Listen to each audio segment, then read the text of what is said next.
There were Choctaws in Alabama, Chippewas in St. Paul. Mississippi mud runs like a river in me. America, oh, she's like a mother to me.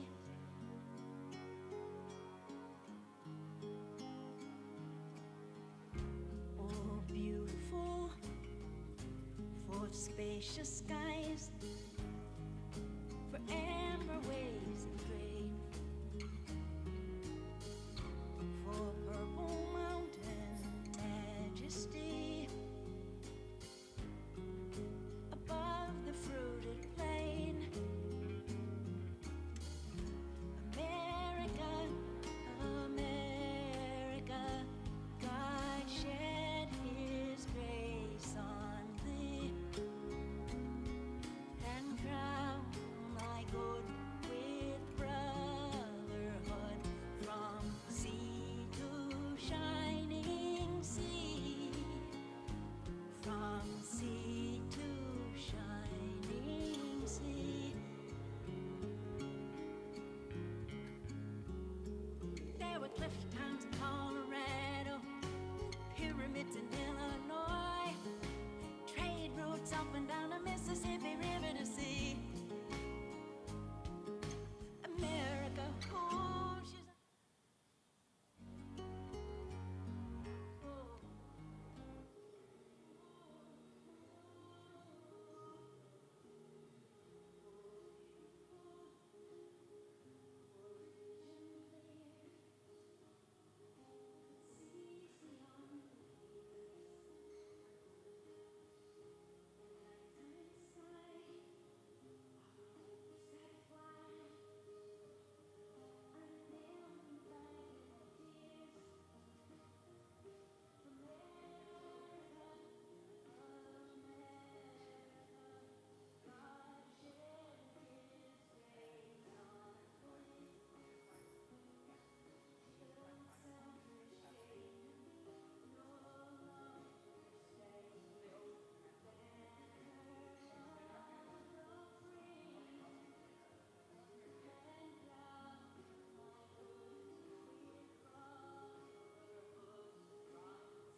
No, the only thing is you won't have a lot of room to put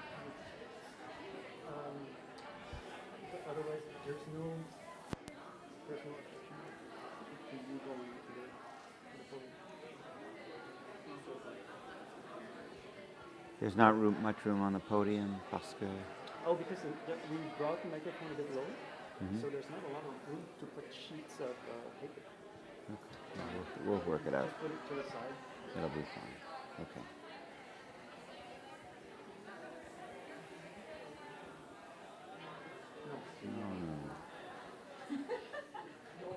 So... We can communicate. See how tall I am? Well, Does make a huge difference.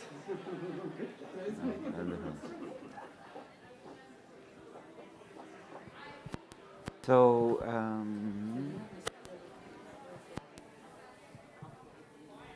so what happened? Yes. So the government announced that they were that l'Esprit was going to Zone Rouge. They announced on a Monday that it was going Zone Rouge Thursday, so that the bars would be closing.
Okay.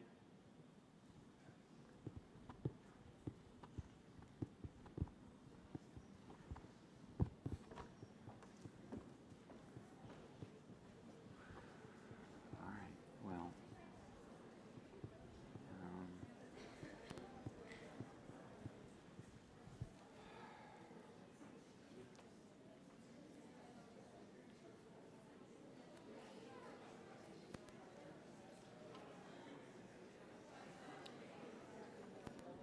Okay. So anyway, it's raining. Who knows?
So good evening, and thank you all for being here. And quality more important than quantity. So thank you all for being here. Couple things to start. I want to begin, as we generally begin significant occasions at Bishops, by recognizing that we are on the unceded and traditional lands of the Abenaki people. Donc, l'Université Bishops est située sur le territoire traditionnel non cédé du peuple Abenaki. We honor the Abenaki's rich history and culture, and we pay respects to them as the ancestral and original stewards of the territory on which we gather. Now, the land of the Abenaki extended across most of what today is New England, southern Quebec, and a portion of the Canadian Maritime, so kind of like from the Massachusetts border, Boston, Cape Cod, right up to the St. Lawrence River.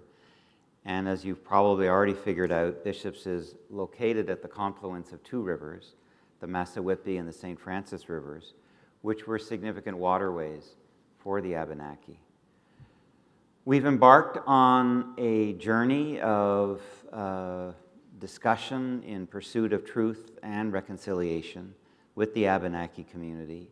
And the Bishops community has much to learn in this process. And we're very grateful to Chief Richard Obomsawin, the chief of the Abenaki, and the leaders of the Abenaki community in Odanak, which is about an hour's drive from here, who are generously participating with us over these years in the process of education and reconciliation. I hope you'll get a chance to meet Susie Obomsawin. She's the director of the Indokina, the National Office of the Grand Council of the Wabanaki Nation, and she's just joined the Board of Governors of Bishops University, so I hope during your time you'll have an opportunity to meet her. We've just welcomed Vicky Boldo as a special advisor for Indigenous student support Vicki joined us in August. She had formerly been at Concordia. And Shauna Chatterton Jerome is a former Turtle Island intern here at Bishop's.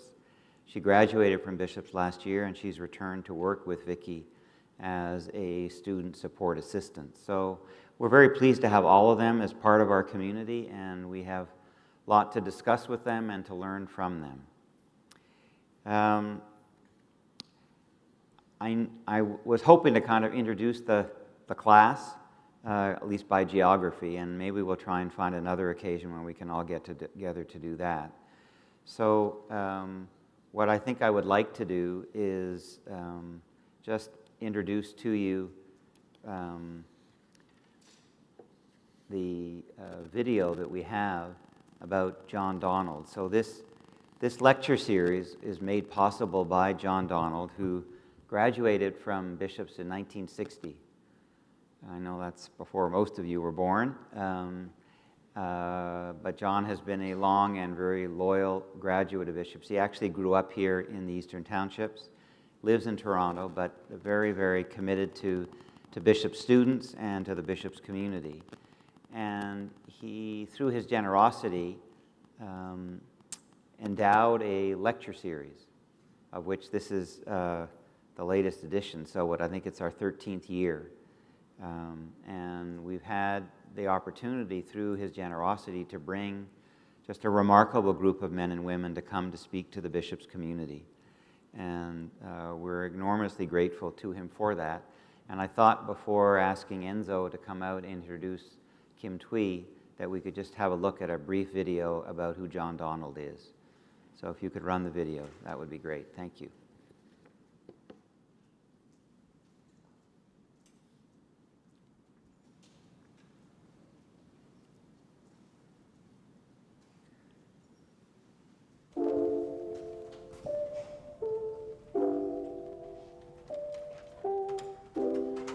I would say Bishop's presents a unique opportunity in Canadian university education, in that it's a smaller liberal arts university, and it gave me an opportunity to participate in a lot of things that I would not have been able to do in a larger university.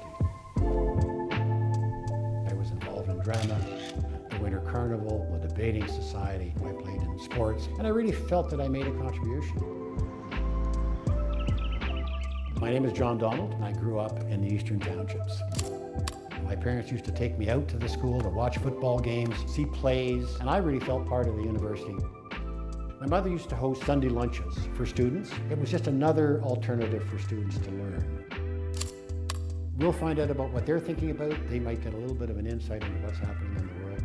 I've had a lot of them in later years that come by and say, I remember going to your mother's house for lunch.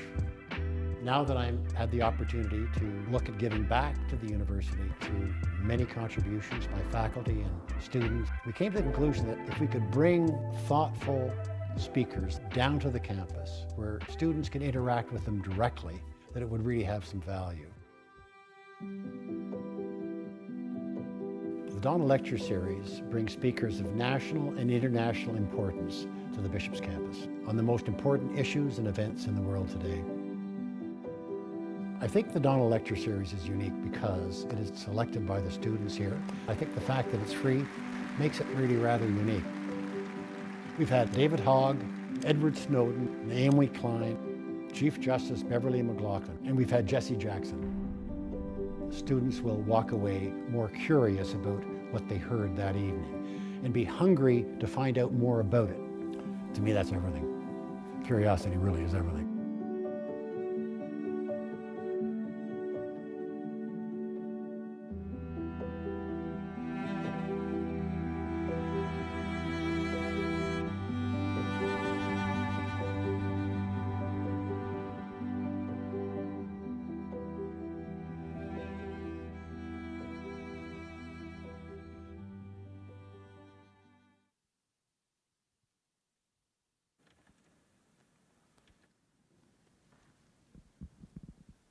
Good evening, everyone, and welcome to the first Donald Lecture of the 2021-2022 series.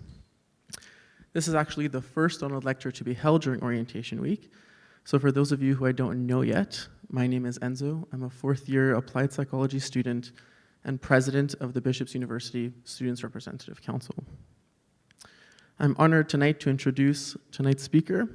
Kim Thúy was born in Vietnam in 1968.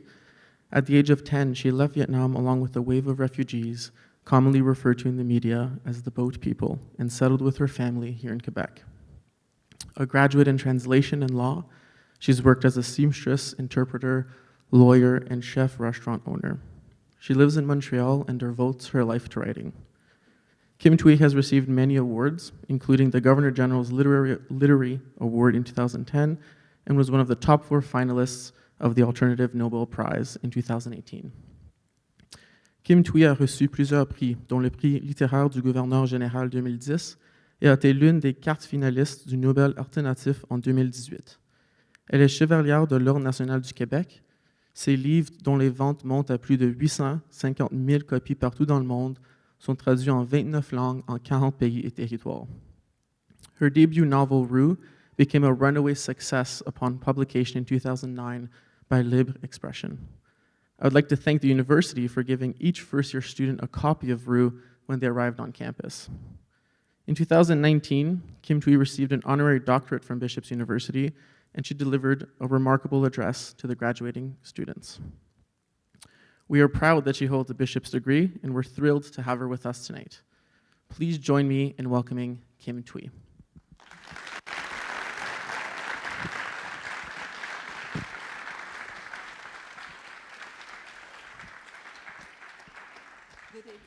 Good evening, and before we start, I want to show you my high heels. I really put them on so that I can be up to the privilege. You know, my God, I don't know how to call it even, to be able to be here talking to you on your first week with Bishop. So I'll show you my high heels, yeah?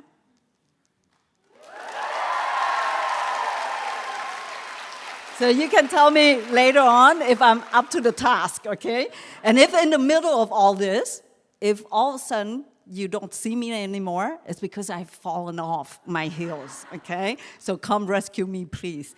And it will last about an hour, and I think I can stand for an hour, but I'm not sure. So let's see.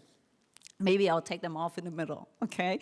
Please forgive me for this, but I just wanted to see you because I'm so short. You know, I came here before just to test and see if I'm shorter or higher than the, how do you call this table? And so, anyway, let's start. I want to begin by congratulations, to congratulate you. I have so many congratulations and admiration that I want to express to you because I think you have survived a very difficult year, and it's so challenging with so many obstacles, but also so many uncertainties. And you have survived because you're here and all healthy and willing to take on your journey with Bishop. So congratulations for that. So I think you should applaud. Yes, sir. And, during the last year and a half, every time that I read or hear on TV, radio, or elsewhere on social media, people complaining about how hard, all the challenges that we had to face in our country, in Canada, I feel a lot of joy.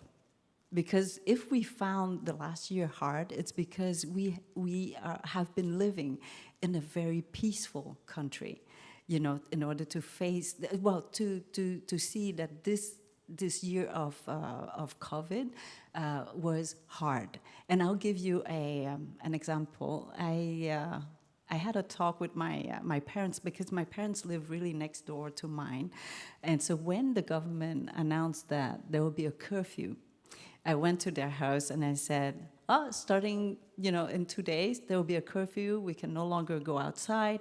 And I expected them to be surprised and a little bit in shock, oh my God, how we're going to manage the lockdown and how we're going to go to the market and so on and so forth.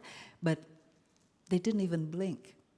And my mom was still cutting the cucumber. I still remember she was there cutting the cucumber, and she said, "No problem, we will deal with it. We have enough food, for at least 2 weeks at home." And then she started telling me a story about my birth.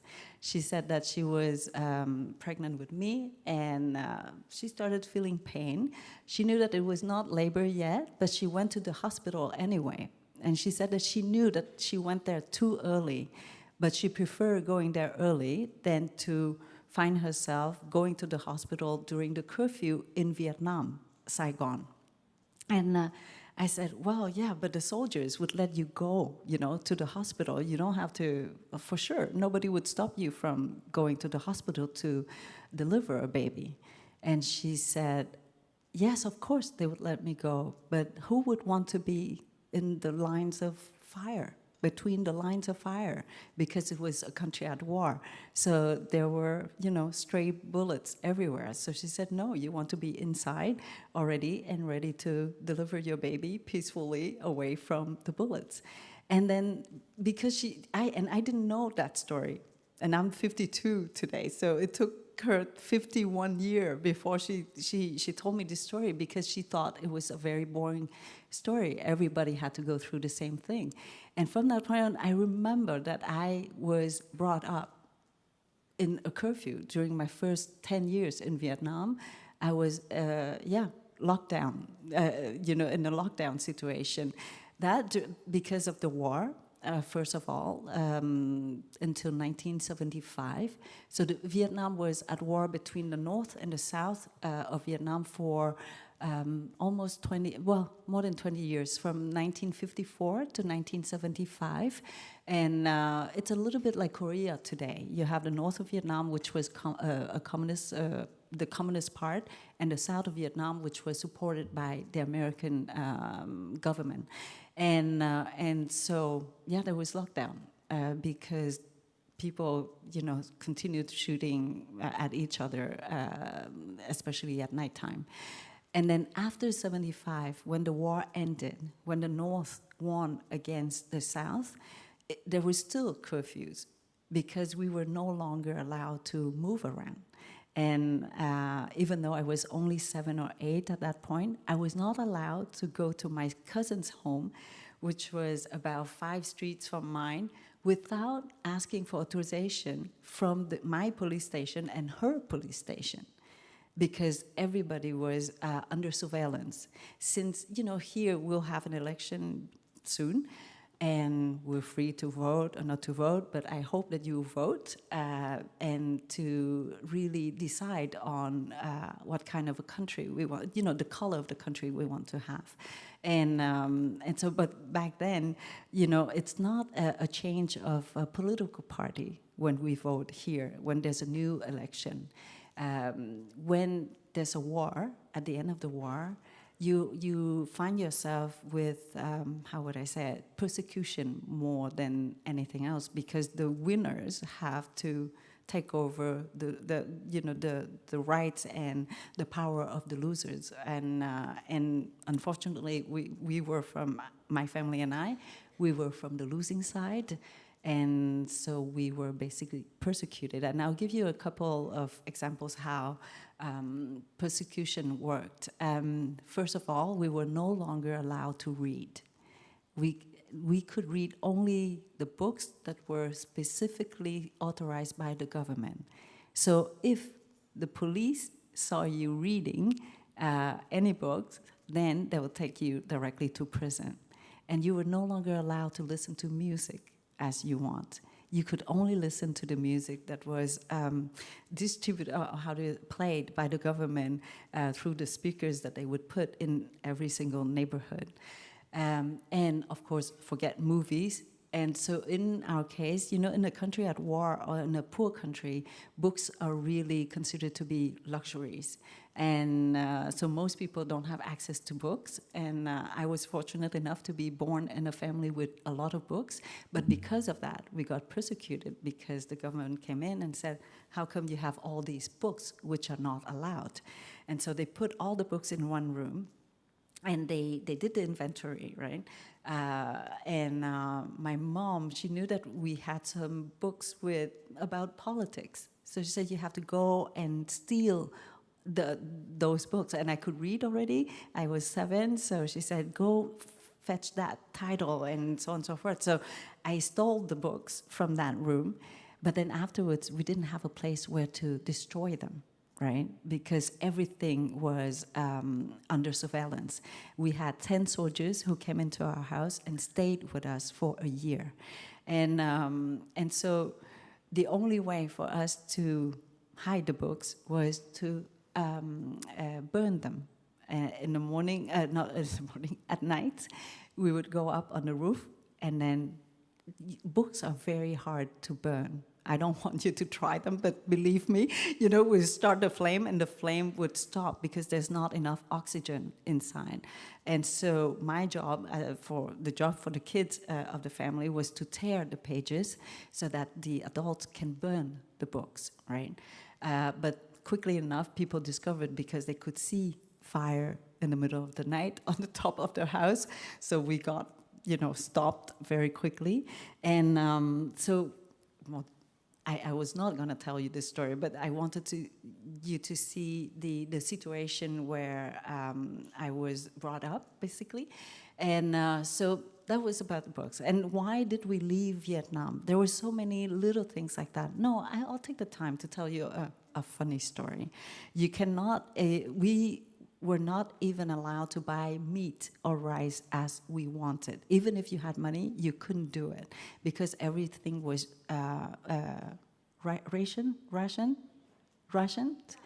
rationed, and so you could not buy more than, for example, during the hardest years in Vietnam, each family was allowed to buy only 100 grams of pork per family per month.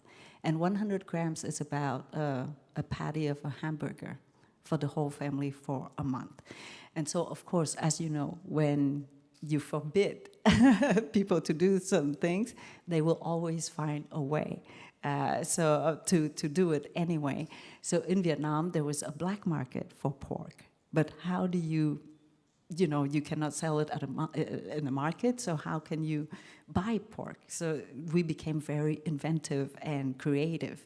So the farmers who had to give all their porks to the government because they were not allowed, all their pigs to the government because they were no longer allowed to sell them themselves, they would hide one pig, right, to say that the pig got lost or died or whatever.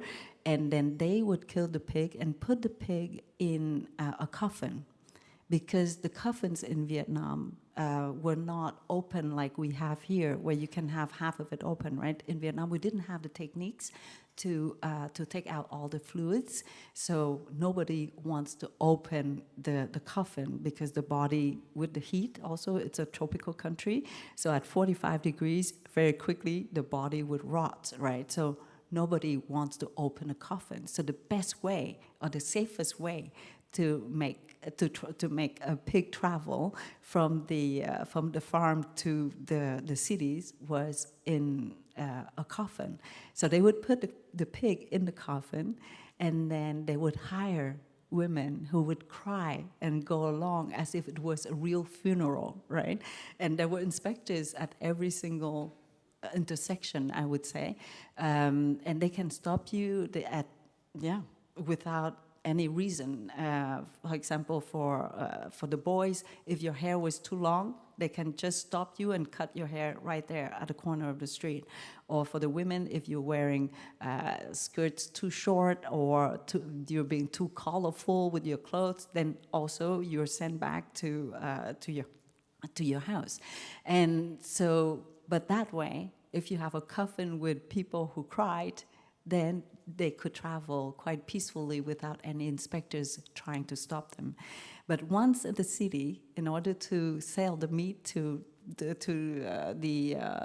different families who had gold and diamond to buy, because the money itself didn't have any value anymore. The economy collapsed, right? So people had to buy with gold and or diamonds, and so the vendors who knew the families who could afford meat would attach pieces of pork on her and come to, for example, in our case, would come to our house. We had inspectors, right? The soldiers who lived with us, they would inspect every single person who came in and out because everything in the house became a property of the government. Nothing in the house,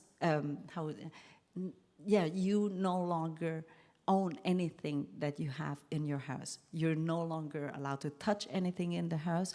All the doors and the cupboards were sealed with a piece of paper and their signature, so you can no longer touch anything in the house. And they want to make sure also that you don't bring in anything into the house. So you're being inspected every time that you go in or out.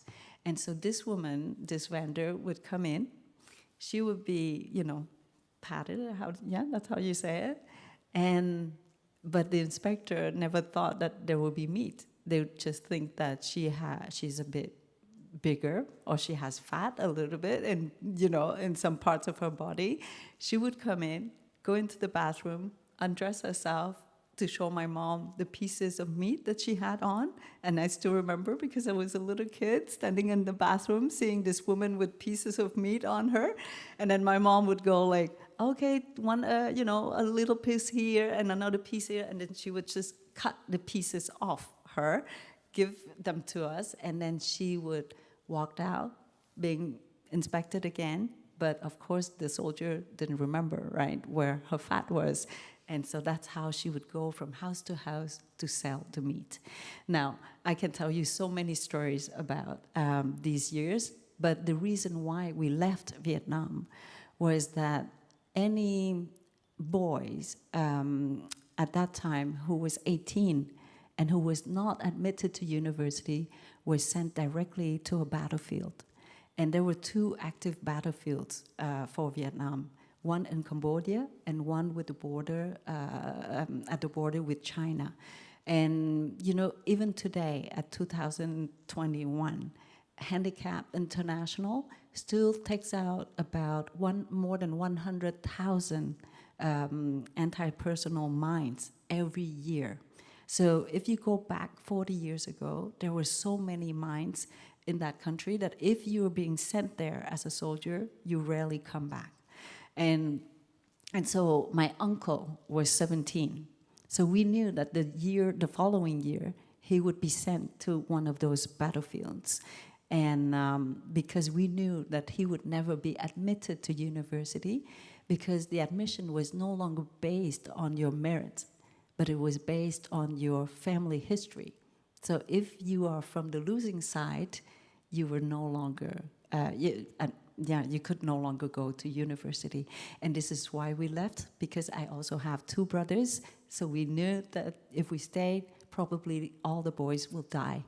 And when we left, we also, we didn't have a lot of hope because we had to flee. There were no more planes coming in. Back then, the expression we used was the Iron Curtain between East and West, the communist bloc and the capitalists, I would say. And we were from the other side of the Iron Curtain. And so no commercial planes, so you cannot buy a ticket. And even until, late 1990s, for the Vietnamese, they had to ask, if they want to travel, they had to ask, for example, a visa for Canada, but they also had to ask for a visa to get out of Vietnam. So an exit visa, also not only an entry visa to another country. So you were not allowed to go anywhere. The whole country was locked down. And so the only way to leave that country was to flee by boat, because luckily Vietnam was is surrounded with water. So at night we could just, flee by boat. Of course, it was not that simple in the sense that you need to know someone who knew someone who had a boat so that you can leave. You cannot buy a ticket.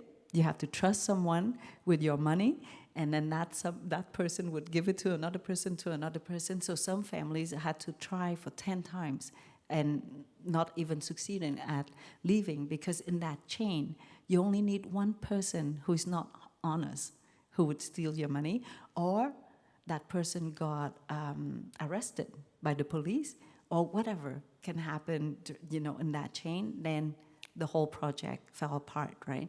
So we were lucky. We tried twice, and we left. And when we left, my mother asked her mother, my grandmother, to let her youngest son, who is my mother's brother, because they were 8. So my mother was the oldest one, and my uncle was the youngest one, and so she could take care of him.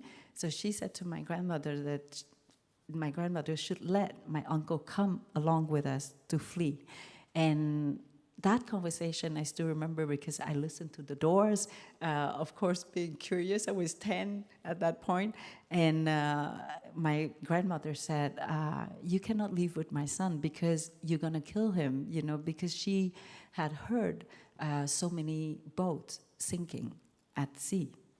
Because they were fishing boats, they were not supposed to go on the high sea.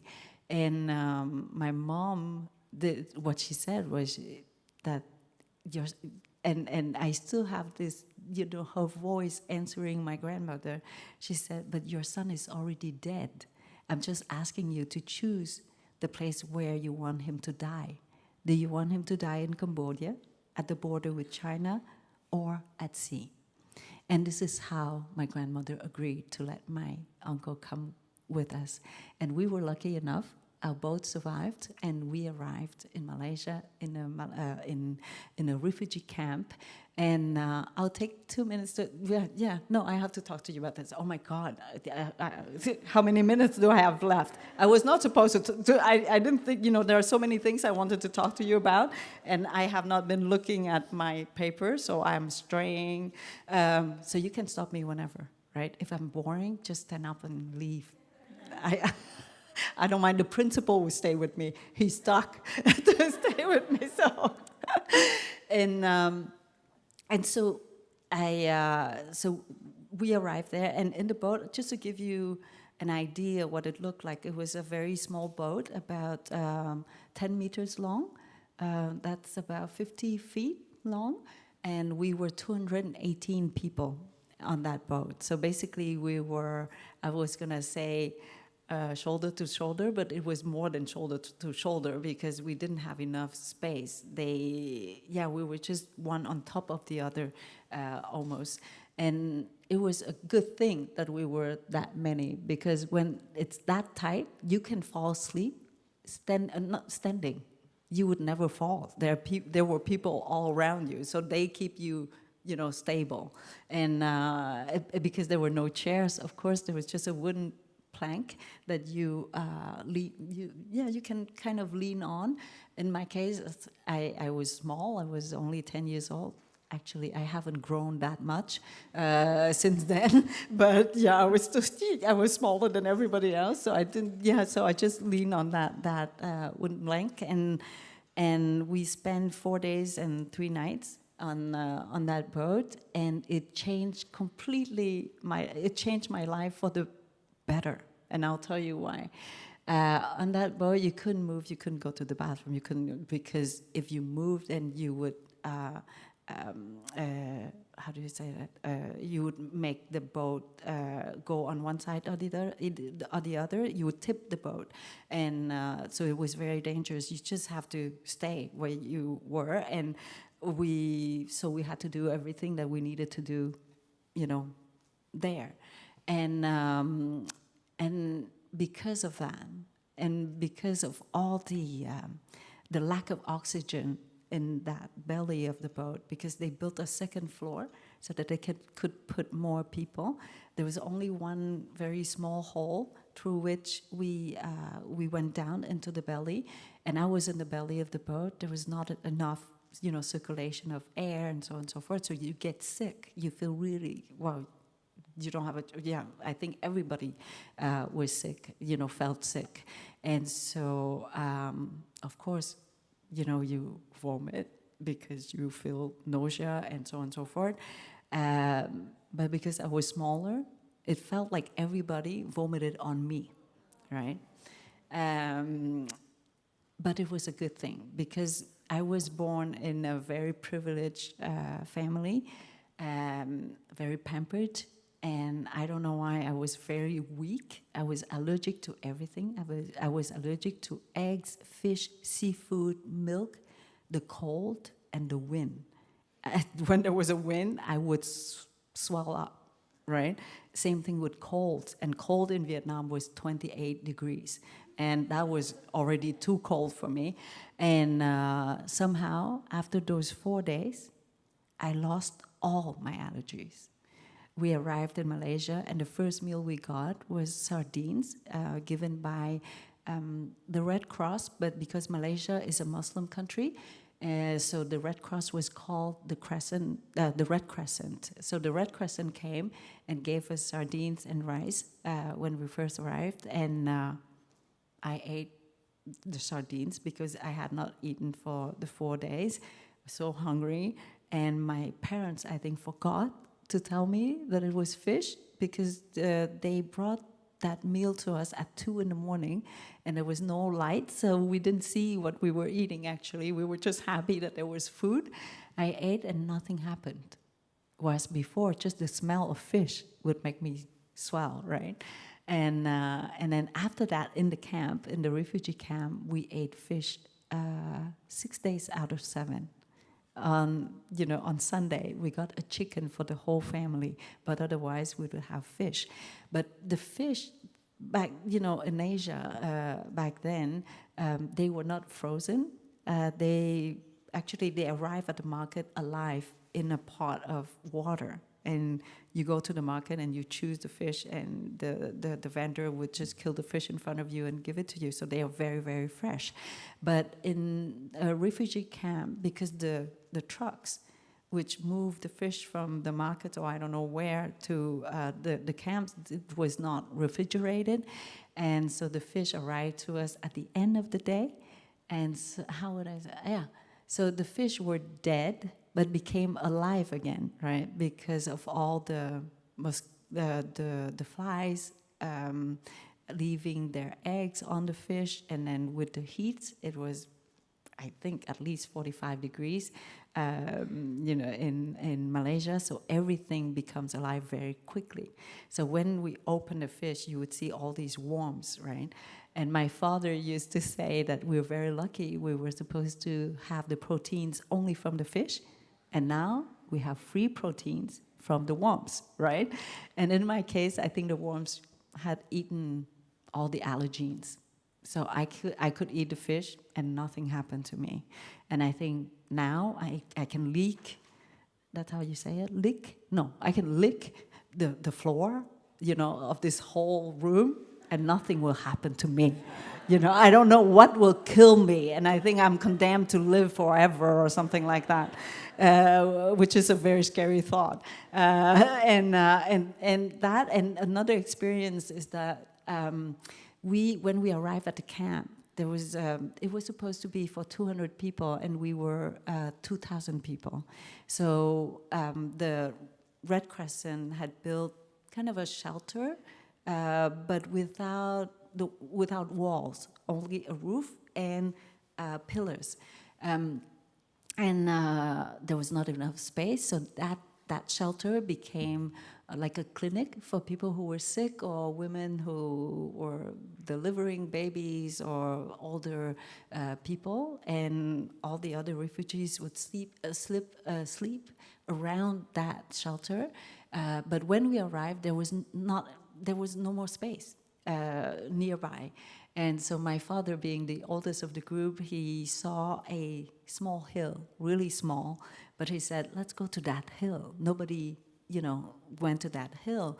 And we even asked ourselves, how come nobody went to that hill, which looks so much better, not crowded and so on and so forth. So my father thought that he was more intelligent than everybody else, of course. So he said, let's go to that hill. And so we walked up to that hill, and the night fell, and we couldn't see anything anymore because there was no electricity, of course. Well, when I talk about a camp, there was just barbed wire near, a forest, and we were guarded there. We were put there waiting for different countries to come and select their refugees. And so, yeah, we walked up, and I still can, if I could draw, or if I could make a perfume, or I could, I don't know, another way of explaining or describing this sensation to you, is that we walked up, the 13 of us, and we all stopped at the same time, as if we had hit, you know, that we were hitting a wall or something like that, because the smell was so strong that you think that you could touch it. You know, it was so tangible, and we don't know where it came from and what it was, but we didn't have any other places to go, so we stayed there. And we did try to sleep, to lie down, but nobody could lie down because the smell was so heavy that you feel like it was a block of cement, you know, crushing your lungs. And so nobody lied down. And in the morning when the sun came up, we saw that just on the other side of the hill, and I can tell you that the hill was maybe double of the height of the stage. And so we can see that on the other side of the hill, there was a pit, an open pit, and it was the pit for our needs, right, for us use as a toilet. But the pit was for 200 people, again, and we were 2,000, so it was kind of, yeah, it kind of overflow. And so the smell came from that pit up. And miraculously, very quickly, we no longer smell that smell.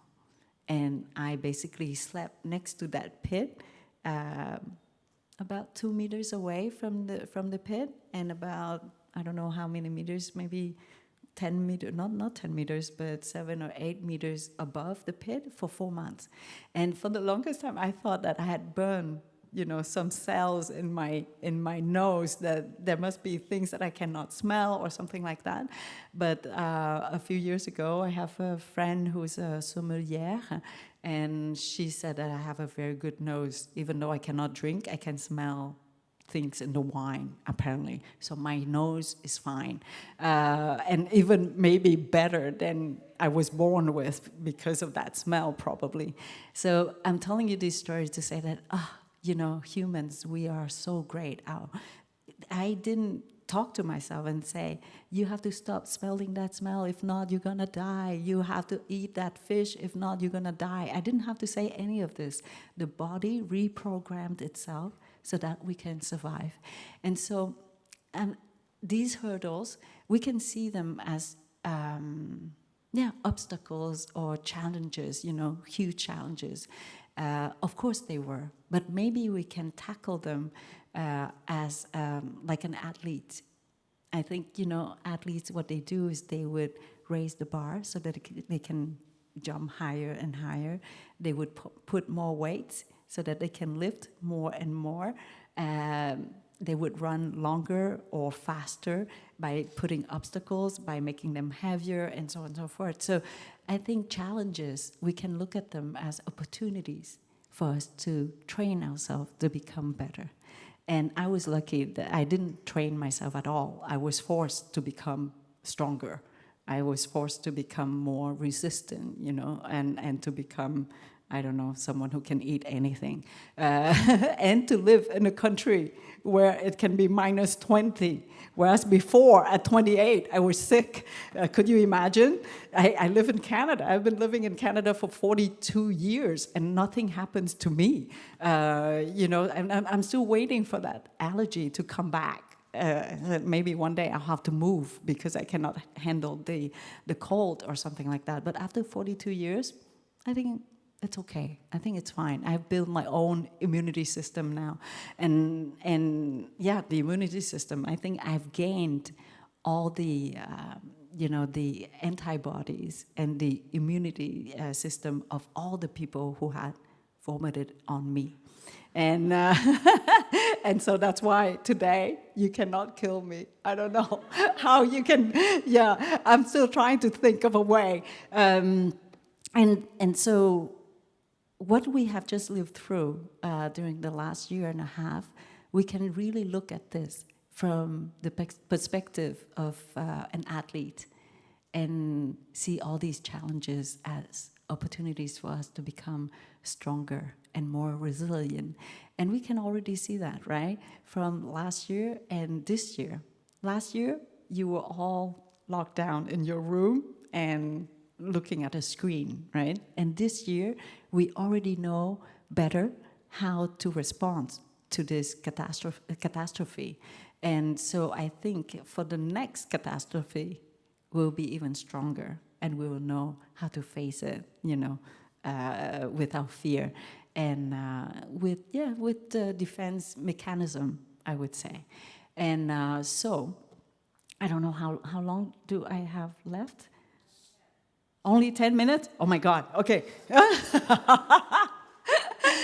I wanted to talk to you about biases, how, and I just realized this summer, I went to a friend's house and met with her parents. And I was there with a friend and my brother. And when we left the house, all three of us, were fascinated by her father. He was an exceptional person. And the first thing I said was, I have to go back to see this man because I want to write about him. He has so many stories to share, and we should share it to the world because it's so beautiful, it's so strong, and so on and so forth. And my brother, who is an actuary, and he's a CEO of an insurance company, and he just got, a new the same position but in a different country, and looking for, a new team, building a new team. And he said to me, he said, "Oh, this man, I want this man. He is really, the star of insurance, and I want him on my team," and so on and so forth. And then the other friend, he's the, how do you say that, réalisateur of radio shows and TV shows. So he makes, he produces and imagines and creates TV shows and radio shows. And he said, "Oh my God, this man, he has the voice for radio.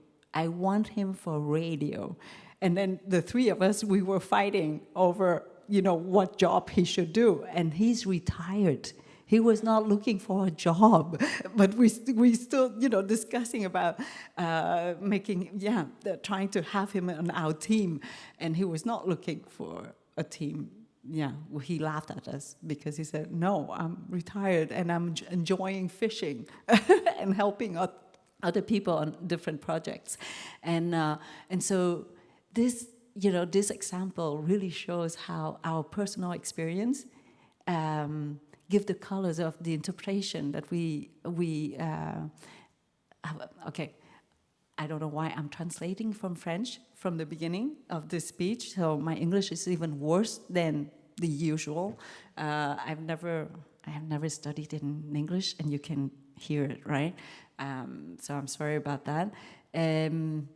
Can I tell the story of how I learned English, my first word in English? You have it in the book, and it's really the real story.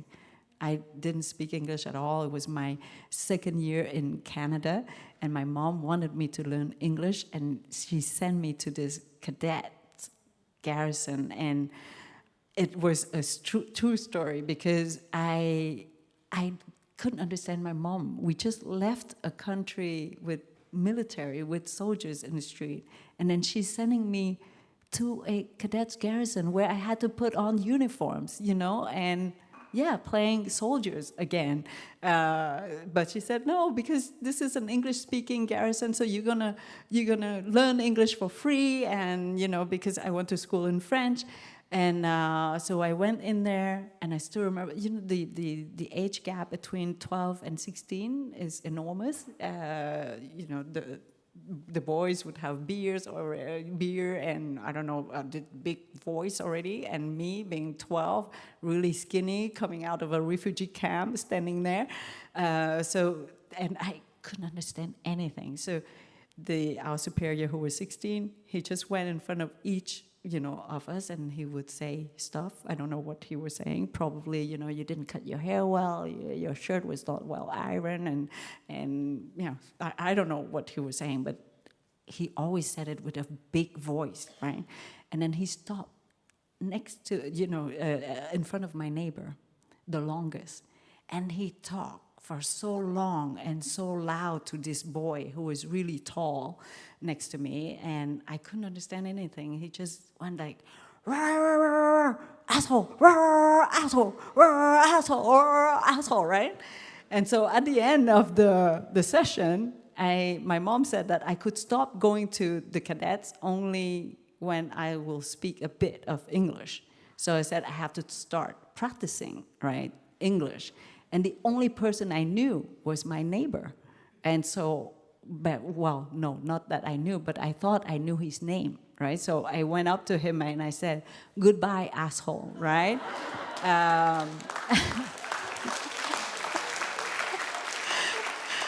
Well, it could be Peter, and I wouldn't know. So, and I still remember this boy looking down on me, pulling his fist up, right? Going like, rah, rah, rah, rah, rah. And I didn't understand, so I just looked at him and said, goodbye. And I think I looked so lost, not to say maybe handicapped a bit, that he said, okay, I'm gonna let her go. She doesn't understand anything, just go. And so that was my first word in English. And that's why you cannot make a lot of progress when you start from that word, right? So anyway, what I was talking about, I was not supposed to tell you this story. Maybe the principal would scold me right after I get off the stage. But, well, yeah, Benoit, you can cut off the microphone if you'd like. So yes, the biases. And so I think that we should all be aware that, we interpret reality according to our own background, on what we learn. So it's important to listen to the person in front of us, who has a different opinion. And because the different opinion is always, to me, is always something rich, because it's different from what we know. And I'll give you one example that illustrates really that the wealth, the richness of diversity is the goldfish. The goldfish in French is called un poisson rouge. So, so in French, it's red.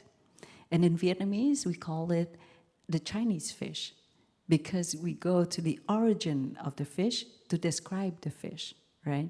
And I wonder, and I learned this difference when I did a class in translation, and the professor told us that to be careful, because the things which look very simple are sometimes traps, for translators.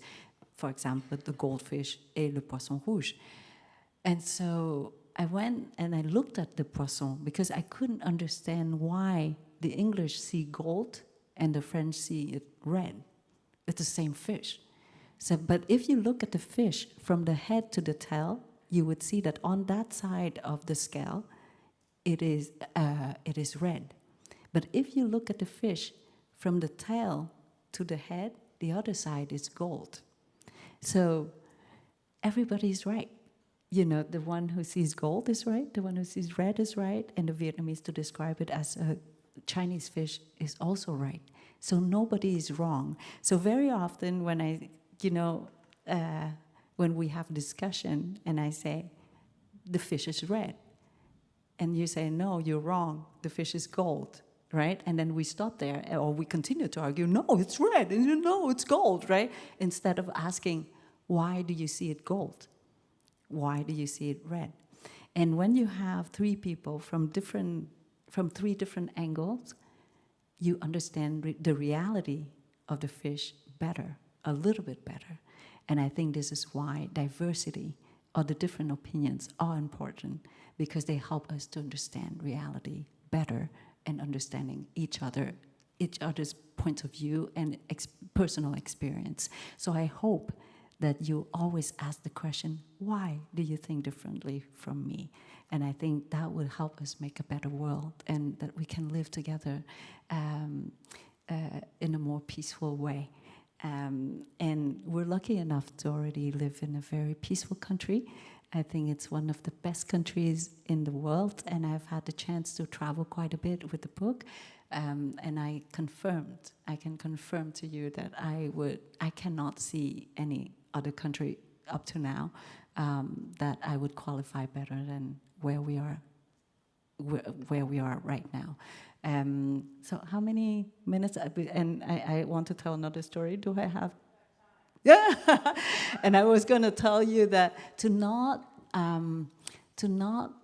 be scared of failures, because we still learn something. And if I have not failed in my life, I would not be a writer today. And I would begin with writing. You know, I took a creative writing class, and I remember that the teacher called me up into his office because he said that for the first time, no, but I have to tell you why he called me up. I wrote a paper about the word rebelle. And I thought that rebelle in French is R-E-B-E-L-L-E. And belle means beautiful, right? So I thought rebelle meant to be beautiful again. And so I wrote a whole paper about how to regain your beauty. Because my mom, she used to say that I was not lucky enough to be born beautiful physically, right? I don't have the envelope. So she said, if you want to exist, you have to build your own beauty from the inside out, but because you don't have anything outside. And she said, it takes a long time to build that beauty, right? And so try not to use mean words or ugly words, because that would take away the little beauty that you get to build inside of you. Because she said, if you want to spit blood to somebody, yes, you might hit that person, but you also might not hit that person, right? But one thing's for sure, is that you stain your mouth first. You have that blood in your mouth first, and you have to taste that blood first.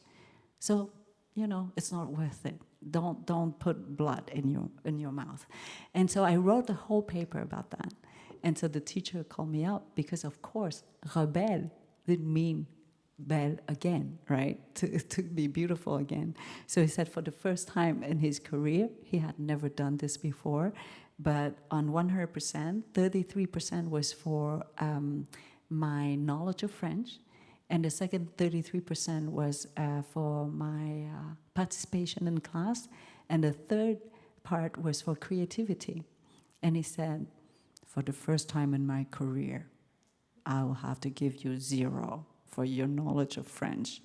And I still remember him having his, glasses, his eyeglasses sliding down on his nose.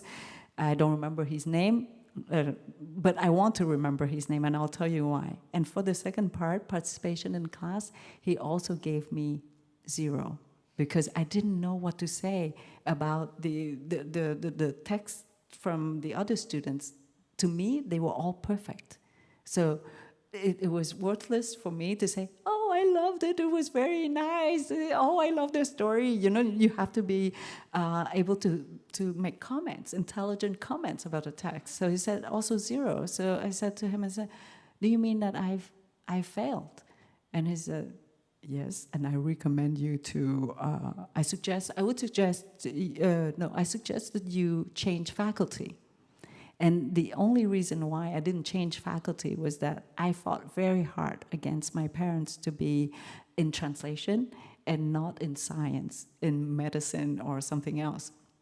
And so I had to stay, because at that age, when I was 18, I couldn't see myself going back home and look at my parents and said, you were right. How can you say that, right? When you're 18, they're always wrong. And today, though, I'm always, I always welcome my mom's decisions, because then she has to take the responsibility of her decisions imposed on me. Whereas back then, I wanted to make my own decisions. And yes, I did get a diploma for my translation degree, for my translation faculty. But I think the school gave me the diploma, not because I deserved it, but because they wanted to push me out of the faculty. I was shaming them, right? I would make mistakes that you cannot imagine, like the word catastrophe. I thought it was masculine. Somehow, to me, it's a man. You know, catastrophe is a man. So I would always write catastrophe as a man. And of course, it's a horrible mistake. Everybody knows that it's a woman. Well, not a woman, it's feminine, right? But in my mind, because Vietnamese doesn't have gender for the words. So all of that was new to me, so catastrophe. And then there's so many words that I still don't know the gender. And so, yeah, I think that's why they gave me the diploma, so that I would just leave them alone, because I just hang on, you know, yes, I can do this, I can, I try, I want to try, and all my friends would help me, and I still had many zeros, but I stayed and stayed and stayed, and then I said, okay, that's it. Giving her a diploma. I don't know if you do this in this school. You can try. And oh my God, I know I don't have a lot of time anymore, so I'll make it really short for you. Is that I opened a restaurant. I didn't know how to cook, and that was a problem because I didn't have a chef, so I had to cook myself. So there was only one meal a day. You could not order anything else. If I make fish, then fish. You know, and I remember there was one customer who just talked to me recently. He said, I was a customer at your, a regular customer at your restaurant. And I said, oh, yeah. And he said, yeah, one day you were making fish, but I'm allergic to fish. And I asked, and I said, did I offer you something different? And he said, no, you gave me rice and soy sauce. That's it, because that's all I could do. And so because I didn't succeed, I had to close the restaurant 5 years later at the end of the lease. Otherwise, I would still be cooking, right? I used to be a lawyer. If I was an excellent lawyer, I would still be a lawyer, right? I was in corporate law, and because I was not so great, I got recruited for a project in Vietnam. And why I'm saying this is that if I was really excellent in my field, I would have refused the project to go to Vietnam and stay back in Montreal and rise from there, right? But because I was so average, I said, well, whatever, right? Oh, let's go, let's travel. And I ended up working on a flagship project between Canada and Vietnam. It was the biggest project back then. And I didn't know. I just arrived there, and I still remember my boss going, and he was so senior that when he called, I thought that I was being fired because he was not supposed to know that I existed. There are 100-something lawyers in the firm. You know, it was Stackman Elliott, and they're very hard, right? So I said, oh, that's it. I'm being fired. And he called me in and said, so we have a project called Policy Implementation Assistant Project. Do you want to come along? I had no idea what he just said. And I just said, yes. Because I knew that I would learn something next to someone that intelligent, and he's a really senior lawyer. So I said, yes, I'll go and I'll carry luggage, and I'll make coffee, whatever, but I'll learn. And so that's how, not being so good at something also gives you the opportunity to find something better, and it suits you even better. So never, don't look at failure as something, I don't know, negative. I think failing at something is an opportunity to look at a different horizon, okay? And if I was a great, businesswoman with that restaurant, I would still be washing dishes today instead of writing and traveling and talking to you. And so I hope you will embrace failure. Maybe this is not something anybody wants me to say, but and also when you're scared, I was a very, very weak person, and I was scared of everything. And my mom used to say that, and she knew that I was weak. And there's a saying in Vietnamese that if you want to win a battle, You need to know your enemy really well, but you need to know yourself even better, meaning knowing your weaknesses. You know those who do l'escrime, how do you say that? In fencing, yeah? They stand on the side, right? Why is that? It's because they know their weakest spot is the heart. So they have to protect the heart, right? So you need to know where your weaknesses are so that you can make them better or to protect them, right? And fear, very often my mom said when I was scared, she said that was exactly the moment when you have to just go. Because when you're scared, you think that whatever is in front of you is a monster, right? But she said if you get so close to the monster, you no longer see the whole monster. You only see bits and pieces of the monster. And in that case, you no longer recognize it as a monster. And most of the time, 99.999%, it's never a monster because that fear is only in your head, right? So for the longest time, I was so scared and shy, and I would cry until I faint, when I was little. And every time that I was scared, I would push myself to the limit, right, to go into that fear, but with fear. But today, I would say since the last 5 years or so, I would tell you that fear has become my measurement stick. When I feel fear, it's exactly the project that I should take on, like today, to come speak in front of you. It was scary for me because I don't know if I'm still relevant to you. I'm so old and out-fashioned and all of that. And my sons always say that, I have a son who's 21, so of course he thinks that his mother is really boring. So he said, oh my God, don't go talk to people of my age, we're not so interested in what you have to say. And so it's a bit scary, but I think today, every time that I feel fear, it's the right moment. It's because I'm going to learn something new. That, I'm getting outside of the box and I'm taking on a new horizon, a new road.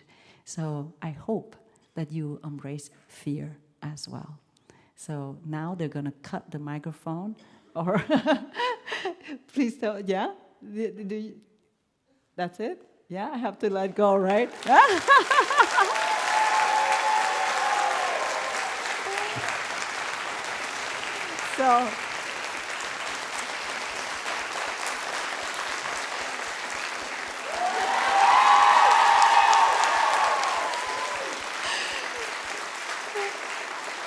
So that's my biggest success.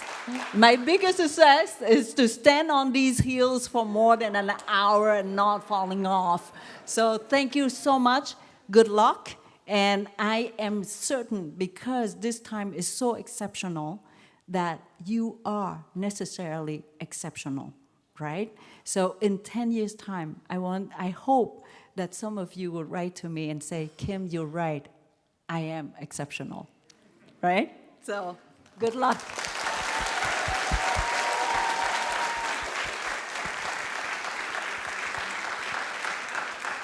Thank you so much, Kim Thúy. That was amazing. That was a great lecture.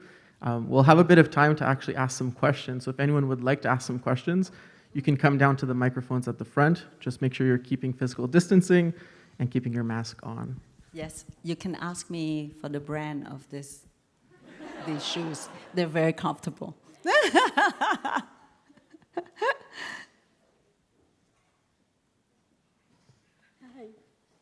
Hello. Hi. Excuse me, my voice is gone from this week.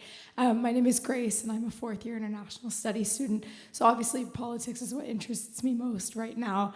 And I would love to get kind of your opinion as a refugee on Canada's responsibility in Afghanistan currently and with the refugees that are there and kind of what your take is.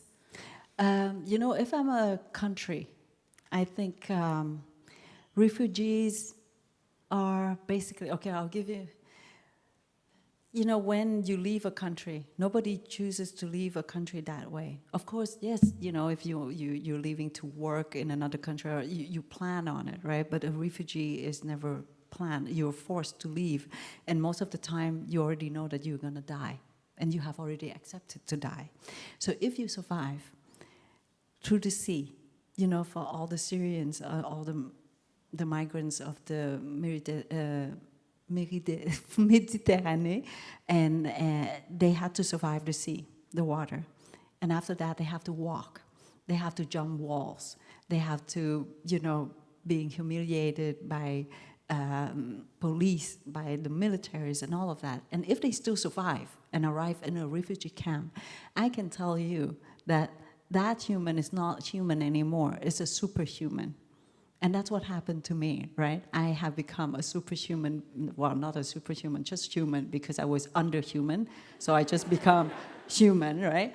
And so they are the elite. They are the athletes, you know, the Olympians of humans. So as a country, I would accept them because that would make my country so much stronger, because you have the strongest people, you know, on board.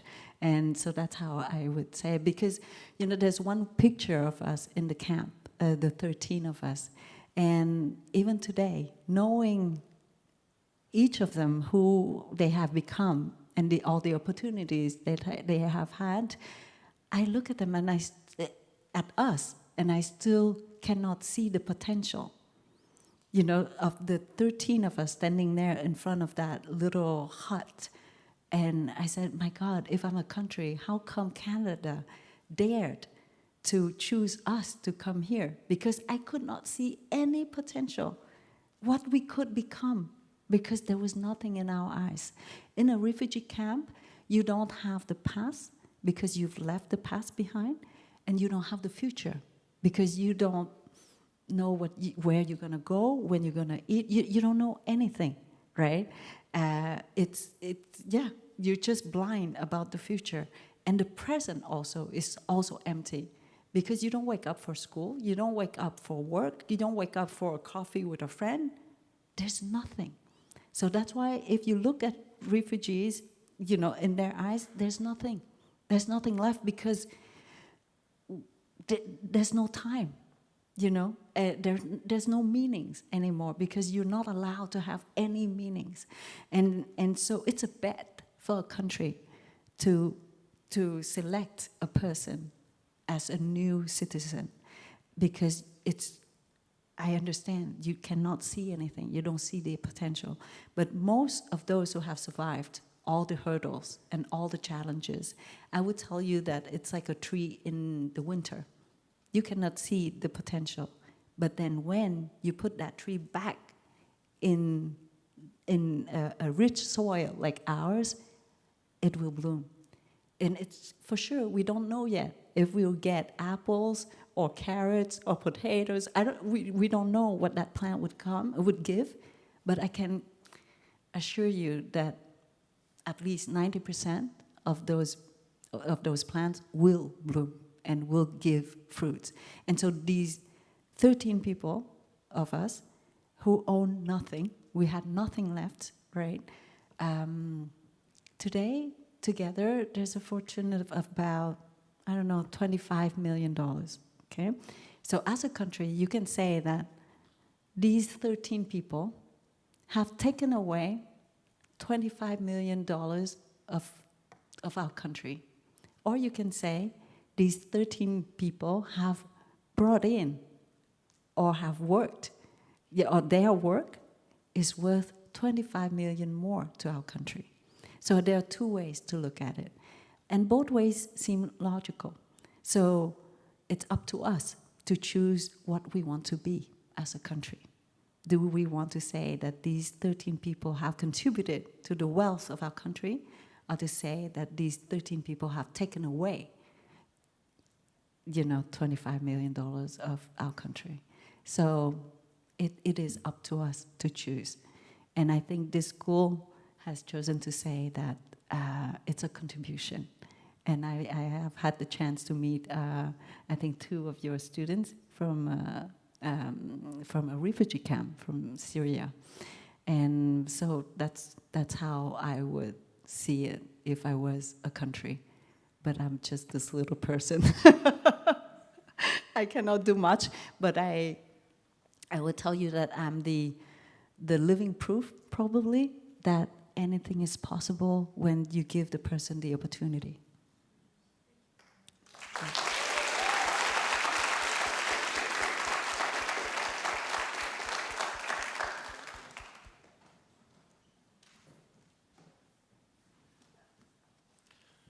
Okay, like you, I measure my fear to speak in front of everyone. Congratulations! Okay. So it's not so scary, right? So first, I would like to thank you for your testimony, and you're a very beautiful example of resilience, and you tell us your story with a sense of humor, and then be sure I will read your book. And my question is, why did you choose to come to Canada? We didn't choose. And I'll tell you how that worked. There were refugee camps a little bit all over in the neighboring countries of Vietnam. And you have different countries who wanted to select some refugees, like Canada, the US, France, Sweden. And each country would have their own criteria. And they would tour, basically, the different camps. And we were just lucky that when we arrived at the camp, the first delegation, the first country that arrived, who came to the camp was the Canadian delegation. And so I'll give you one example. The Swedish, the criteria was they would accept only family who had a person with a handicap. So it was purely humanitarian, so it was not political. Whereas the US, it was political. So if you had worked for an American company, or if you were a politician and all of that, the Americans would take you, right? Those were the criteria. And Canada was sponsorship. So you need to have someone who would sponsor you. It can be a church, it could be a school, it could be a parent. In our case, my parents, we didn't have any sponsors, but my father could speak French and English already, so he volunteered to be an interpreter for the delegation, for the Canadian delegation. So at the end of the day, one of the three agents, and he has told the story directly to me just recently, just a couple of years ago, he said that, yeah, they were about to leave. And my father, for the longest time, said that they were leaving, and then one of the three, the one who spoke French from Quebec, said that we should give a spot to the interpreter. And that's how we got accepted here. But then the agent from Quebec, he said that no, they usually, unless there's a problem, they always wanted to give a spot to the interpreter. But we didn't know that. So for 40 years, I thought the story was that he was so, this man who had this great heart, and it was by accident that we got to be selected to come to Canada. And because we spoke French already, and that's why the government sent us to Quebec. But we didn't choose anything. And when I told you there was no future, is that he was just working as a volunteer, and then all of a sudden, within 30 seconds, we got accepted to go to Canada. Out of the blue. And so so life was so, and he told me that they had probably 30 seconds to make the decision if you accepted or not to come to Canada. 30 seconds. And there was one camp where there were about 60,000 Vietnamese on that island. It was a deserted island where where all the refugees were welcomed by the Malaysian government and the Red Crescent. And one of the men he told, oh, yes, I have to tell you this story. This agent, Monsieur Fortin, he said that he was there and there were thousands of people who had applied to come to Canada, and he had to interview one, after the other, and he said 30 seconds. He had to make the decision. Yeah, and because at midnight when he stopped, there were still thousands of people waiting outside, so he couldn't wait, right? And he said there was one woman who survived the trip by boat, and not only that, but she survived raping and stealing by pirates on the sea, at sea. And then she arrived there, and everybody died because there was a wreckage, and she was one of the rare survivors of that boat. So Canada accepted her, gave her a spot to come to Canada. And she walked out of that shelter, which was just a rooftop, right? No walls, so that's why he could see her. She walked out, and a coconut fell on her head. A coconut, and she died on the spot, like that. And you see, destiny, it's that crazy, right? And I couldn't believe it. You know, if I didn't hear it directly from his mouth, I would never believe this story, right? That a coconut could kill you. Of course, when you go to the, to a beach, you're never scared of coconuts, because there are people who go up there at 4 or 5 in the morning to take out all the ripe coconuts. That's why there are no coconuts falling on our heads, right? But on a deserted island, you have nobody taking care of the coconuts. And the Vietnamese didn't know how to climb the coconuts to take down all the, so they die. And so I went and I researched a little bit, and I saw many Vietnamese who would make a list of their fears, and coconuts was top 3 of the list. That they were scared of coconuts because they can kill you. And how unlucky is that, right? She just needed to, bend her head a little bit, or, I don't know, tilt her head on one side or whatever, then the coconut would never fall directly in the middle of her head and killed her, right? But it did. And why am I telling you this story? I don't remember anymore. Oh, yes. So, yeah, it's so random. It's so random that you get to be accepted by one country or another. Yeah. So yes, the book is really short. If I know that you have a lot of reading to do during your year here, so you don't have to read it. It's just something that the school wants to give to you, so you can read it when you get older and have more time. And I won't know, so so thank you. If you have time, of course, I'll be happy to have your comments if you read the books. But I would totally understand that you don't have time, and it's orientation week. Don't read. Go have fun. Okay.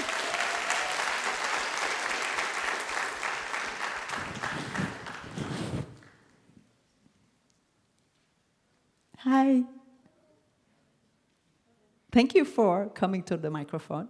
If you don't mind, it's actually a question about your book. Yes, of course, of course. There was I loved it. It was really amazing, and it's really good to see you in person. I saw you on Teams once, and I'm really happy to finally see you in person. And in your book, there's a particularly poignant scene where you talk about a woman, it's the civilian perspective, and there's like a woman who was dismembered. And there are these yellow squash flowers growing out. And I was wondering, why the squash flowers? I mean, it was a really wonderful scene, and I remember those flowers, and I don't know why. I was wondering.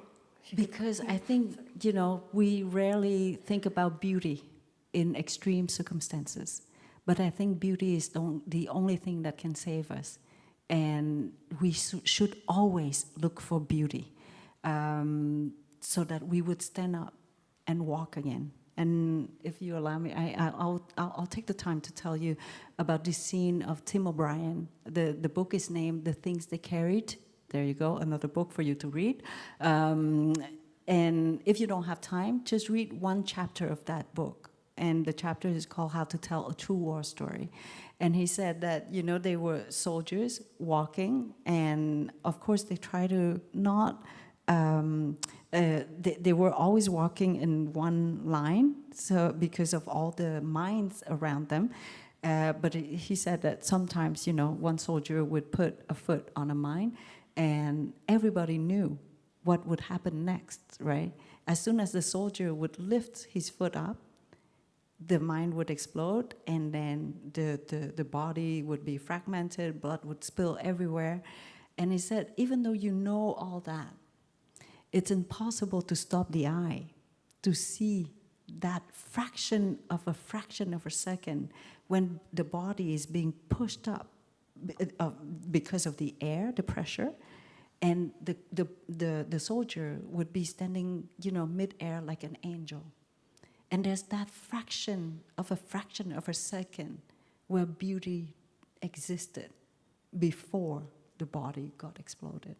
And what I learned from him, I think, is that we need to know beauty exists, because if we don't work for it and we don't protect it, And if we work for beauty, we might, all of us, if we all work for beauty, then maybe one day we can erase horror, because we all want beauty somehow. And that's why I described to you the scene of this woman being killed by a bomb. But I still want you to believe and to not forget that there are flowers.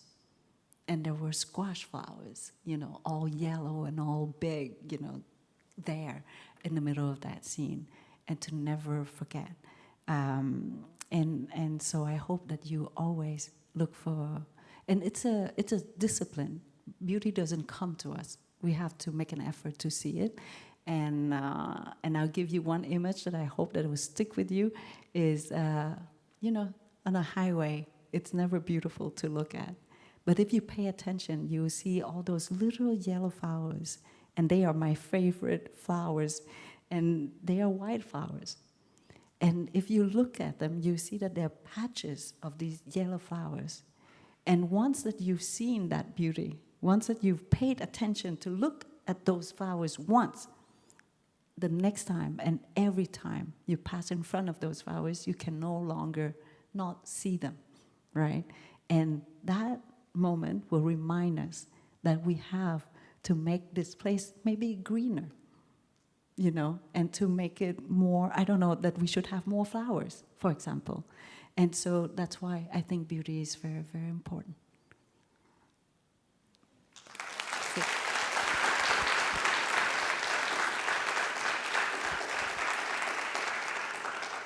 Thank you very much, Kim Thúy, for your answers, and thank you everyone for your questions.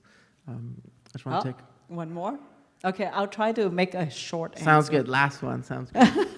Okay, a short answer from me. The problem is never the question, right? It's the answer. I was just wondering, when you came here from Vietnam, despite the cultural shock, how did you manage to make Quebec and Granby in particular when you lived your home? I'm sorry for the last part of your question. How did you manage to make this place like Quebec and Granby in particular your home? Oh, it was very easy, and I'll tell you, it was from minute number one, because when we arrived, it was March 27, 1979, and it was still very, very cold. And for a tropical, child, it was the first time that I saw snow, and I was surprised at the cold. Your skin had never lived that cold. And so your brain didn't know how to interpret this. It was just a shock. That was the first shock. But I would say that it was very easy, because when we came out, the whole, in my mind, the whole city of Granby was there welcoming us in the parking lot, right? And the first shock was that they took us in physically, right? Holding us. And for an Asian person, that was very surprising. People don't embrace you, physically between two strangers. So that was the first shock. But then you feel all that affection, right away. And the second shock was that we arrived from a refugee camp with lice in our hair, in our hair. We had infection everywhere in our body because we didn't have access to water. We had maybe 1 liter of water per day, eating, cleaning, and all of that. And mosquitoes, because of the mosquito bites, they itch and you scratch, and it becomes, infections. And we had constant diarrhea, chronic diarrhea. So we knew that we were disgusting, right? But these people didn't hesitate for 1 second to take us into their arms. And, I'm 52 today, and I'm not sure that I have the same generosity to take Kim at 10. I'm not sure I have that kind of purity from the people here in this country to hold myself when I was 10. And the third shock, I would say that in the camp we didn't have access to a mirror, right? There was, we didn't have anything. So of course the mirror was the last thing that you need. So we had not seen ourselves for a while. And so it was very easy for us to think that our neighbor was uglier than us, dirtier and uglier and more disgusting than us. But I would say that the first time that I saw myself again was not in the mirror. It was in the eyes, the look of these people. The way they looked at us, it was as if I was a treasure falling from the sky. That I was the most beautiful person. And I had never seen myself as beautiful as that moment, and I have never seen myself as beautiful again, because I've lost that vulnerability, right? That fragility. And so I fell in love. That's it. That look was the greatest gift I've ever received in this world. And so very often we think that a gift has to be a big check or a big of something, but sometimes just the way we look at somebody can change the life of that person. And in my case, I became Canadian at that minute number one. And it has become my country since then, since day one. So that was very easy.